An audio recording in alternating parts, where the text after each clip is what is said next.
আসসালামু আলাইকুম, সবাই কেমন আছেন? আলহামদুলিল্লাহ আমি ভালো আছি।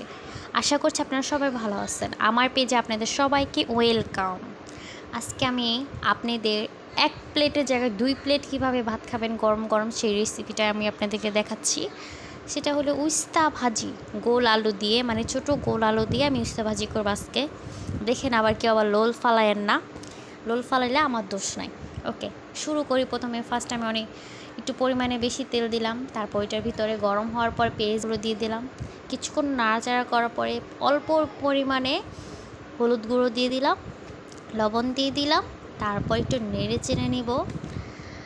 নেড়ে চেড়ে কালারটা একটু বের করব মানে তেলের উপরে। তারপর ওইটার ভিতরে আমি উস্তা দিয়ে দিব কাটা, ওইটা আগে থেকে কেটে আমি ধুয়ে রাখছি উস্তা আর আলু। তার ভিতরে আমি 3টা কাঁচামরিচ দিয়ে দিছি। তারপরে একটু নাড়াচাড়া করে এটা চুলার আঁচটা একটু বাড়ায় দিতে হবে, তাহলে উস্তা ভাজির তিতাটা চলে যাবে।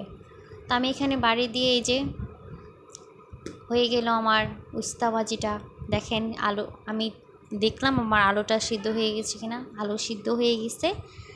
তারপর একটু নেড়েচেড়ে আরবার একটু নেড়েচেড়ে দেখলাম দেন ভালো করে সিদ্ধ হয়েছে কিনা। আর এই জায়গায় দেখেন আমার তেলটা এত পরিমাণ হয়েছে যে বলার বাইরে। এই যে আমার উস্তা ভাজি রেডি।